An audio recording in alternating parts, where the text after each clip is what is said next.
Assalamu alaikum students. Today we are going to start our new chapter, chapter number 8, acids, bases and salts.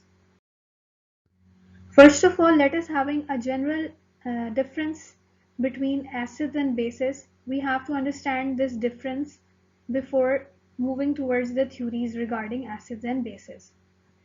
So what are acids and bases and how can we differentiate between them? Acids are mostly those substances which taste sour and bases are those substances which taste bitter.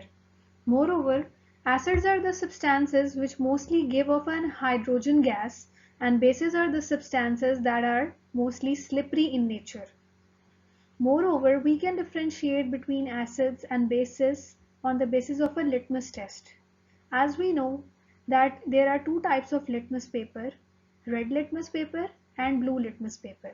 So, what are the acids? They can convert the blue litmus paper into red color and the blue litmus will have no effect on the acids. Moreover, we can say that the bases are those substances, whenever we perform the litmus test on the bases, they can convert the red litmus paper into blue litmus paper. But the blue litmus paper will have no effect on the bases. On the basis of a pH scale, we can also differentiate between the acids and bases. There are many different acids and bases in our daily life. Some of them are mentioned over here. Those substances which are acids, they will have a pH less than 7 and the substances which are bases will have a pH more than 7 up till 14. Next is the basic concept regarding the acids and bases was performed by Arrhenius. Arrhenius gave a concept regarding acids and bases that was the very simple and primitive concept regarding the acids and bases. According to Arrhenius, the acids are those species which give up of hydrogen or proton in the solution, in their aqueous solution.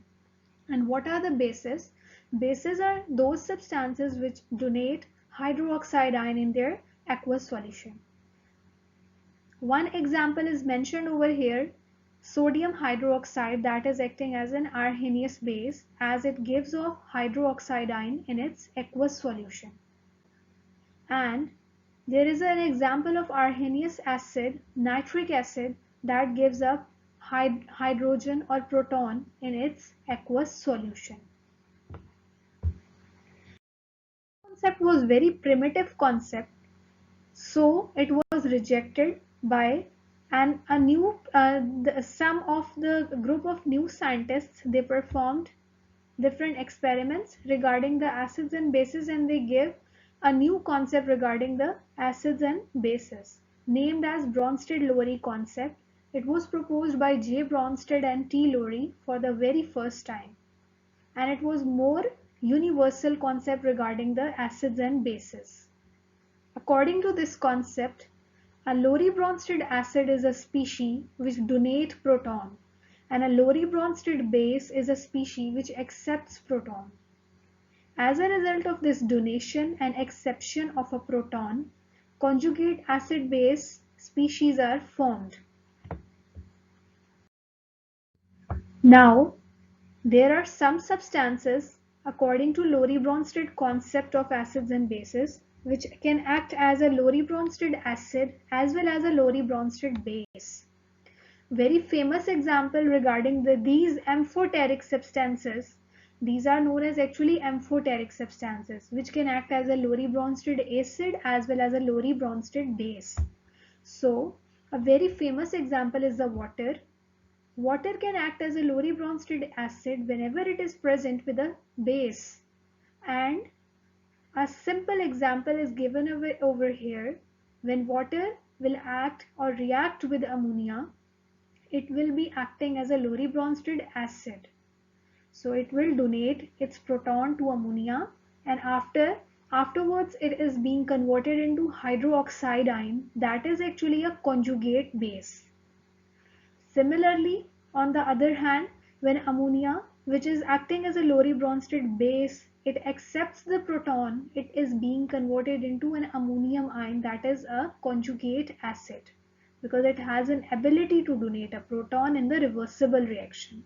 Similarly, a conjugate base has the ability to accept a proton in the reversible reaction. So, conjugate acid-base pairs are formed over here and they are labeled also.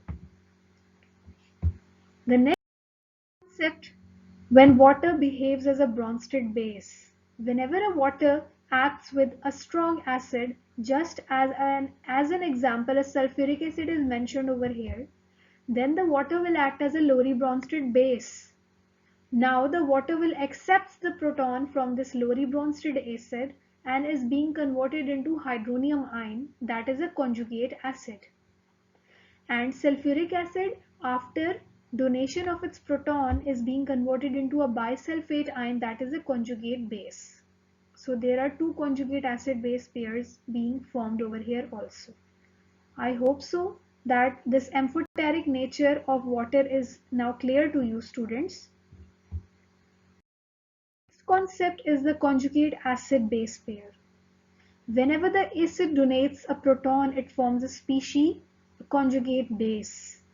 Conjugate base, why it is known as a conjugate base, as I have already told you that it has an ability to accept a proton in the reversible reaction.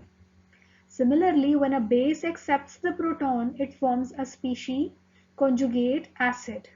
Conjugate acid is known as conjugate acid. Why? Because in the reversible reaction, it has an ability to donate a proton.